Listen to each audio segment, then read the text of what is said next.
अजब तकाज़े हैं चाहतों के, बड़ी कठिन ये मुसाफतें हैं। मैं जिसकी राहों में बिछ गया हूँ उसी को मुझसे शिकायतें हैं।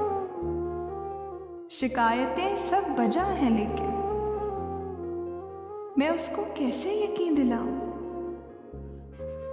जो मुझको जा से अजीज तर है उसे भुलाऊं तो मर न जाऊं। मैं खामोशी की इंतहा में कहां कहां से गुजर गया हूं, उसे खबर भी नहीं शायद। मैं धीरे धीरे बिखर गया हूं। अगर आपको ये वीडियो पसंद आई हो तो इसे लाइक और शेयर करें। हमारे चैनल ज़ौक़ सुखन ऑफिशियल को सब्सक्राइब करना तो बिल्कुल ना भूलें। बेल आइकन को प्रेस करें ताकि हमारी हर आने वाली नई वीडियो की नोटिफिकेशन आपको मिलती रहे।